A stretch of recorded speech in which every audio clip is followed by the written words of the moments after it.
This is the Romanian SAR-1, chambered in 7.62 by 39 millimeter. This is an AKM variant. This is Romanian. Century Arms International is the folks that imported this bad boy.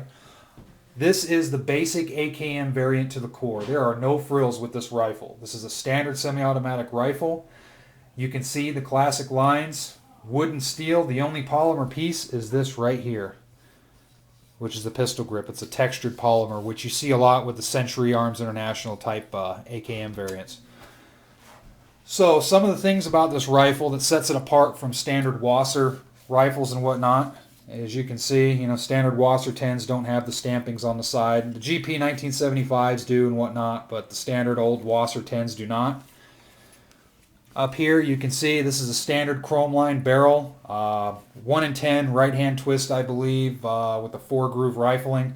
You can see there's no muzzle nut or muzzle brake, just standard muzzle crowning. So very basic. The bayonet lug is filed off down here on the bottom, so you cannot fix a bayonet to this rifle, which kind of sucks because I have an extra bayonet that I'd like to throw on this, but that's alright. It's definitely not a need. Everything else, I'll go ahead and take the magazines out here. Everything else is pretty simple. Magazine well, very well cut, very tight fit on the AK magazines.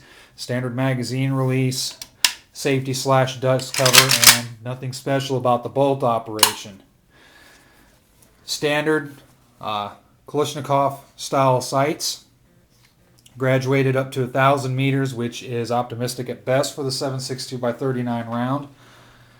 Warsaw packed length stock, wooden, very nice wood actually. As you can see, I'm actually impressed with the wood quality on this. Cleaning kit right here that fits into the back of the stock. And of course, no AK is complete without your cleaning rod. Now this AK-47, I've already fired it. I have only had one slight malfunction, and I believe it was magazine related, not related to the rifle. The rifle failed to pick up one round from the magazine, and I had to do a quick recharge to get it to function. In fact, in my video called Relaxing with the SAR-1, you'll see that malfunction. So, do I really hold it against the rifle? Not really, because it'll happen to any rifle. Any rifle and every rifle will malfunction occasionally. It's a fact of life.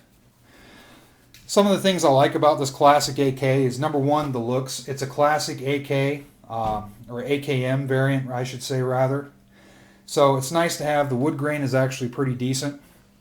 It is used. It's been used a little bit. It has some dings and scrapes here and there, but that's all right. It just adds to the character of the rifle. The trigger pull is a non-Tapco G2. So this is before Tapco G2 triggers were being put into these AKM rifles by Century Arms International. I do not experience any trigger slap with this, so I'm probably one of the lucky ones that do not encounter it. But I've got almost 200 rounds to this thing so far, and I have no issues with trigger slap.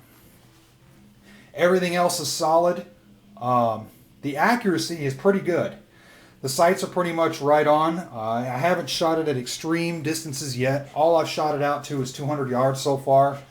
I haven't done any bench rest type shooting to see how tight it'll group. I'll probably do that in the future sometime. But I will say that, for example, in my video called Relaxing with the SAR-1, I was shooting off of a concrete shooting bench. I was kneeling behind it. And I was shooting, double taps and semi-rapid fire. All those rounds were going right into a 6 foot by 4 foot area. So, and that's at 200 rounds. That was just kind of fast acquisition of sights, just shooting, fast, not really pay attention to tight grouping. That was with standard Wolf ammunition and some mixed Chinese ammunition thrown in there, some bulk Chinese ammunition that I had. So all in all, the accuracy, I'm able to put it into a 6 foot by 4 foot area at 200 yards. That means that this rifle, if I really pay attention to what I'm doing, I bet I can get it out to 400 yards and reliably hit a man-sized target. At least more than 70% of the time, which I think is pretty good for an AK-47. You know, who knows? I'll have to try it. I may be able to reach out farther than 400 yards. If I play around with the ammunition choices, maybe I can get this to reach out halfway decent. We'll see. But in any case, I'll go ahead and stop the video here. That's just some of my findings with this AK. So I hope you enjoyed the video. And, you know, this AK is a good example that you don't need the fancy stuff. Sometimes classic is better in the 21st century. This thing is solid. If you were here and I handed you this rifle, there is no rattling, nothing. Every piece on this rifle is very, very solid.